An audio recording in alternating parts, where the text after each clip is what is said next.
Hey, what's up, guys? Welcome to the Texas Mortgage Boss Podcast. And today we are talking and continuing to talk about our credit.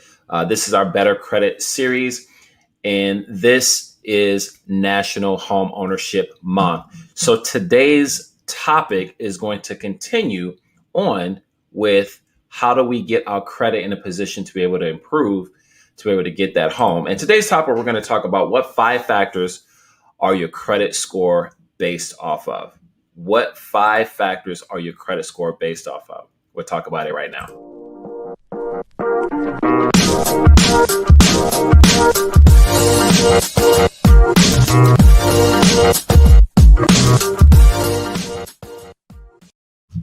All right, guys. So this is a continuation of our credit series as we move along in the month of June. And today we're going to talk about what 5 factors are your credit score based on. Now, if you guys like this content, please hit that subscribe button. I also want you guys to comment below. Credit help. All right. If you need some credit help, you got some information that maybe I haven't provided and you're looking for, just hit me up in the comments, credit help, and I will make sure that I respond to your comment there, and I will get you the information that you are needing. So today we're talking about 5 credit factors. All right. What are the 5 things that your score is based off of? This is extremely important if you're trying to improve your credit score. You got to know the game, right? You can't play the game if you don't know the rules. What I'm about to give you is essentially the rules, right? I'm going to give you percentages, the way the Bureau and the algorithms work to be able to give you a game plan moving forward to know, okay, I need to have X amount of credit here. I need to have X amount of credit here. I need to have the balances here, and so forth and so on. So that's what this is all about. This is about helping you get to a point where you know you're not just being a victim of, oh, my credit score sucks, I can't do anything about it. Yes, you can. There's a lot of things that you can do. I'm going to give you a big boost in your knowledge as it relates to what I need to do to get my score in a position to qualify, whether it be for the home, apartment, car. I don't care what it is, right? It doesn't really matter.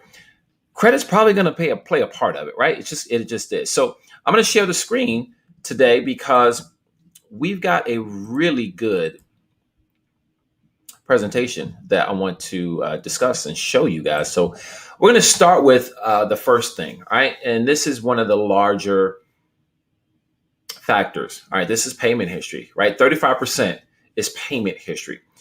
So when you pay on time, you get great remarks. Late payments, collections, tax liens, negative remarks, that's going to stay on your credit report longer, all right?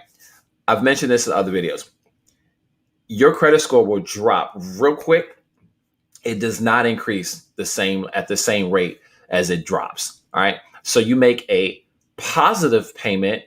It takes some time. You keep doing that over time. It's going to get your score up. You miss a payment, it will, bam, it's dropped just like that. It doesn't take long. So unfortunately, you make a mistake, it's going to hurt you real quick.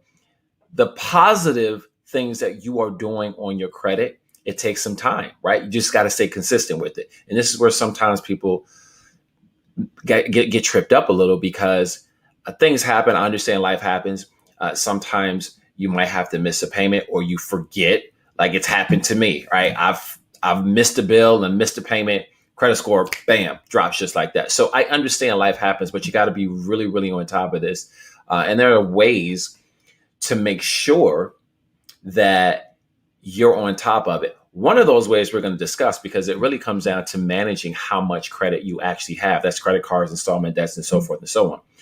When you got a lot of crap, all right, to manage, you got 10 credit cards, you got installment loans all over the place. It becomes more challenging, right? So you want to manage that. And we're going to get into that on one of these slides that I've got here. So next, 30%, okay? So just like that, we got 35, we got 30. That's more than half of what's making up your credit score just with these 2 factors. All right. So you got payment history. Number 2 here, 30% is amount owed. This is a big one. All right. Credit card balances are one of the things that I see all the time. What do I mean by that? You have a $1,000 limit. You've got a $2,000 limit. You've got a $3,000 limit. All right. $3,000 limit. Your balance is $2,900. Kills your credit score. 30% of your score is the amount you owe versus what is available. Huge, huge thing, guys. I see this all the time. You do not want to max out your credit cards because as a lender, any lender, lenders are looking at this like you can't manage money. You have to live on credit. That is a negative. That is not working in your favor. You have to keep your balances low in order to boost the credit score. Again, 10%. That is the number I give everybody. You might hear 30%, you might hear 20, I use 10%. So whatever your limit is, you want to keep the balance at 10% or less. $3,000 limit, $300 balance or less. That is how you max out your score. All right, 30%. We're already at 65% between your payment history and the amounts you owe versus what's available. This is huge. Now, it's a relatively simple fix in the sense that you just got to pay your balances down, right? It's an easy fix, which is a good thing. If you don't have money to be able to pay those balances down, it's not quite as easy, but it's an easy thing to do. You just have to have the resources, obviously, to get those balances down. But I see this one all the time. Very, very big. All right. So just like that, we're at 65%. I've only given you 2. We've got 3 more to go. All right. So let's get into the rest of it. 15% length of credit history. Okay. This is a really important one too, because oftentimes I see people that may have just opened up credit, right? You just opened up a credit card 6 months ago. If you're trying to get a mortgage, that's probably not going to work. Now, there are situations where we might be able to use some alternative credit in addition to what you just opened up a few months ago.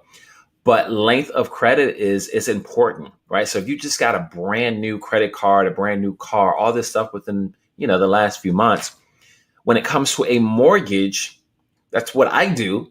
I'm speaking to those terms. When it comes to a mortgage, sometimes that's an issue to get it approved because you really don't have enough history for us as a lender to judge, okay, this person can handle credit or they can't.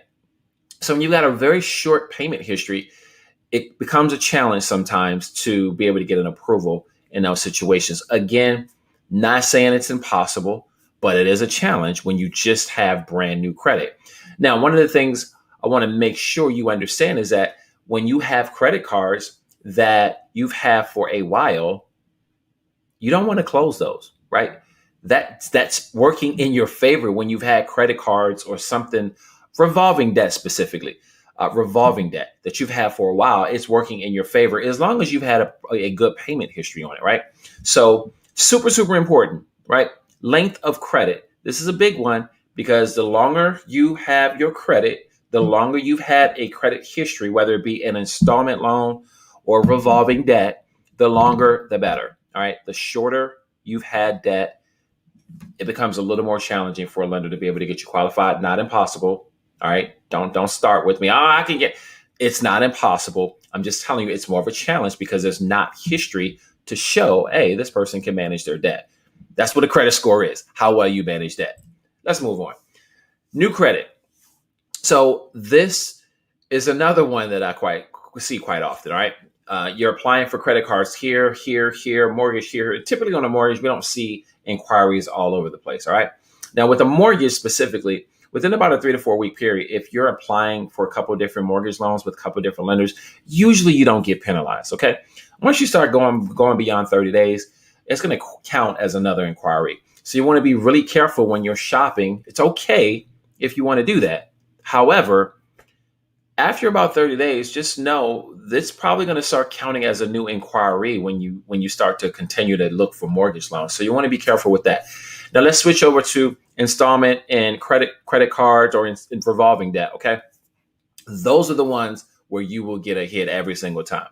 So if you're applying for Target because they promised you some discounts, you're applying at Old Navy, you're applying at Best Buy, you're applying at Macy's, you name it, because they want to give you the 10% discount, right? Hey, you want to save 15, 20% off this order or off this purchase, right? And you fall for it.